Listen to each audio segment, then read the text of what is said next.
I wanna do it all with you by my side. If you're in, meet me here tonight. Be brave and come along. I'll be your ride. Promise we don't need no brake lights. We can travel the world, so just.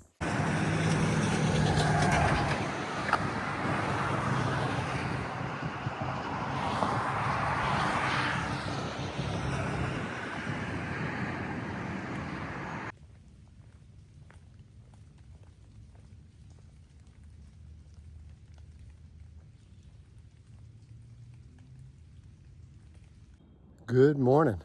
Day 85 on the Appalachian Trail.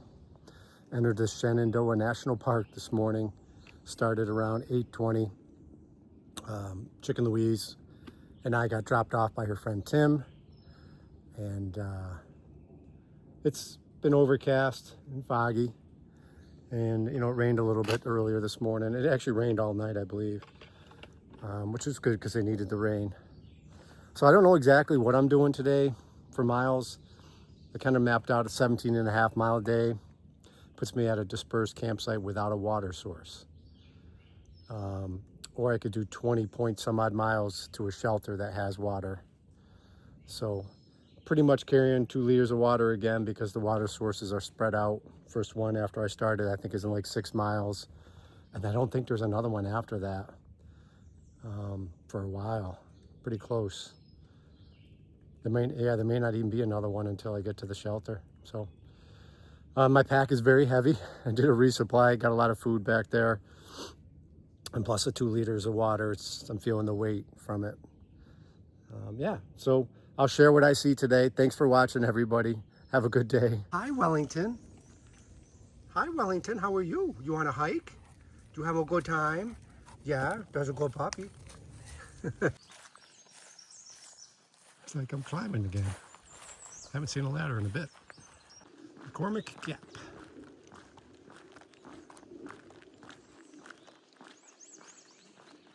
I'm gonna cross this road a lot, I think. It's the Skyline Road.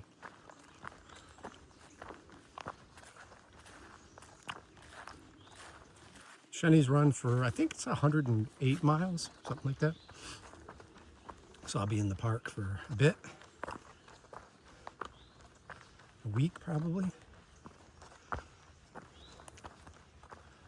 And there's these waysides that I keep hearing about, which are restaurants that you come out to a road crossing and then you can walk down the road various distances to get to food. I was hoping to hit a couple of those for sure.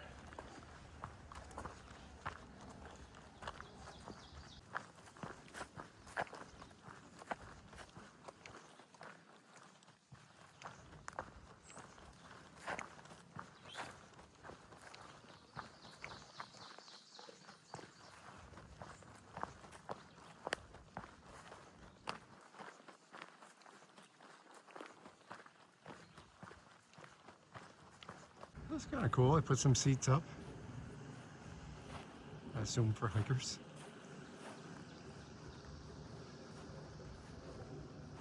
It's a big cell phone antenna site.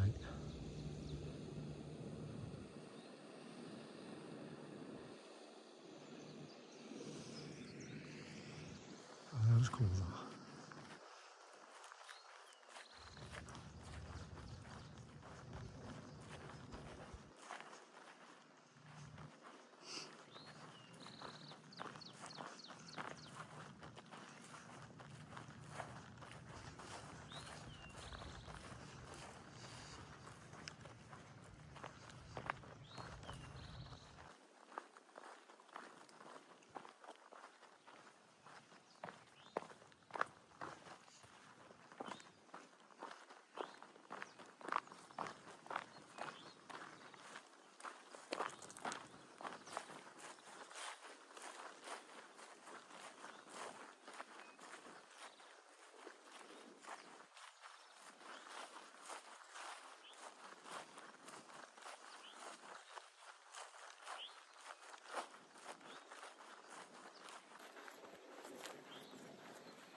getting dark, and just heard some thunder pretty close by. I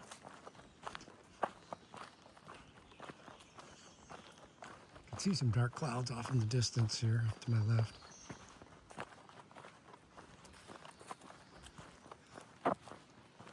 Stopped at a water source just now thinking it would be good, but it really wasn't. It's starting to rain now. I'm going to pull over here and get my raincoat on. It was a little rainstorm, thunderstorm.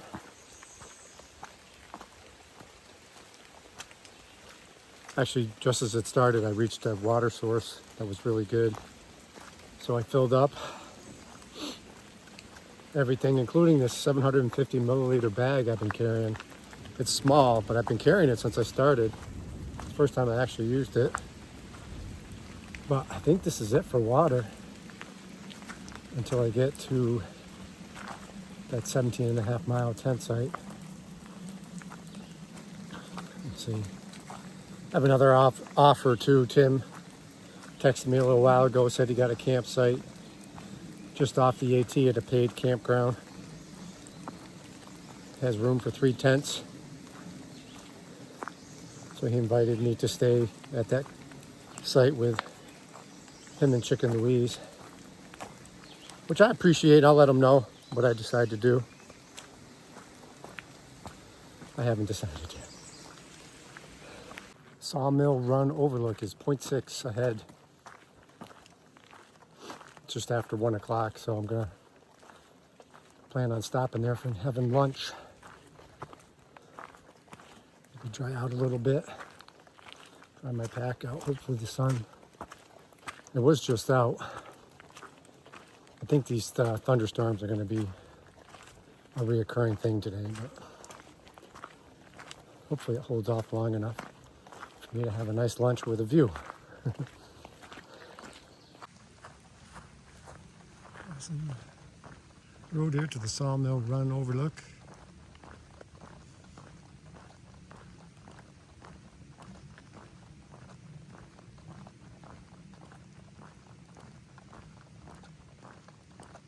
Yeah, you can see the clouds. You can see the weather today is going to be a mix. I've already put my coat on and off a couple times. If it was warmer, I would just get wet, but I think it's only in the upper 60s right now, maybe 70. And if I get soaking wet and the temperature drops later, it'll be miserable.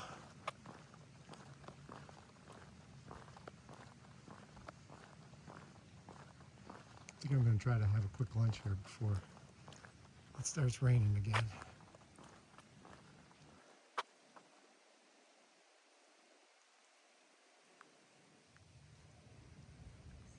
It was a wet lunch. I mean, the sun came out now, but it was lightly raining pretty much throughout my lunch.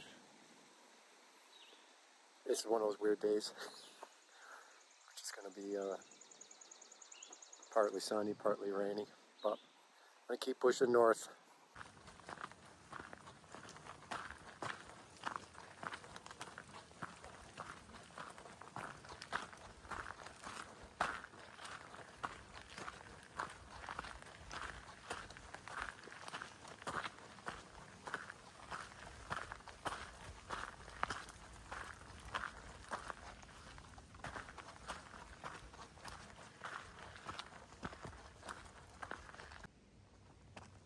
Not sure I want to go back, but it's coming down the trail here. I put my right trekking pole down and it was like 6 inches from a rattlesnake.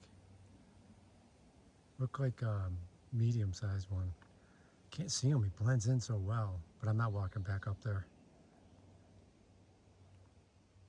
It's probably just not rattling at me. That was freaky. I've been waiting to see one. Like literally, as I was going by, I put my right pole down and I heard a noise like that. Like, and I looked and it was a coiled up rattlesnake.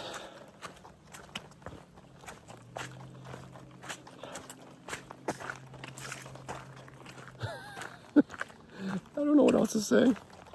Oh, and I'll be all freaked out for the rest of this day, I'm sure.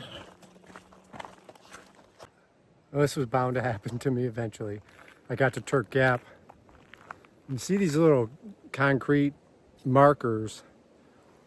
Up in here, this area, they've been using those to mark the trail. So there's one over there that I took and went down for 0.7, almost a mile. And it was not the AT. It's called the Turk Trail. I found that I came to a water source and I'm like, wait a minute, there's not supposed to be any water. And then I saw a yellow blaze and I said, oh no.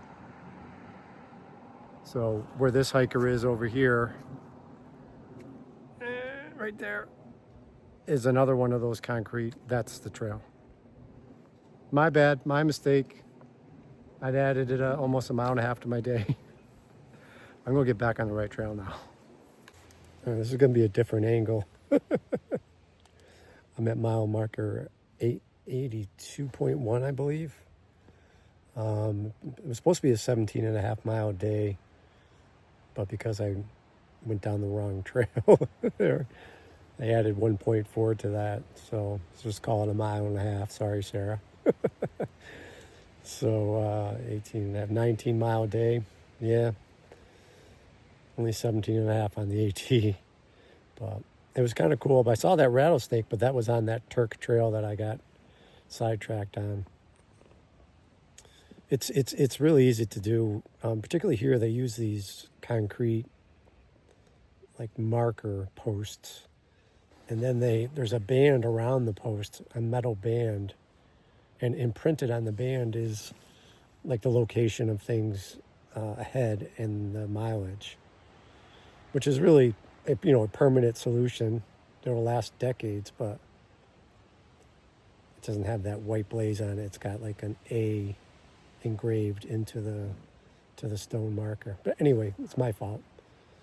When I came back up though and looked and talked on camera, I'm not surprised that I did it. I was just distracted and I should have picked up that I didn't see any white blazes in a while. But in any event, that's about it. I'm just tired. I had dinner and climbed into my sleeping bag. It's a little chilly. It's got to be in the upper 40s, maybe low 50s. It's breezy. So I was looking to get in here and get warm. I think that's about it for tonight. And I'll talk about tomorrow in the morning. Thank you for watching, everybody. Appreciate you so much. Have a great night. Good night.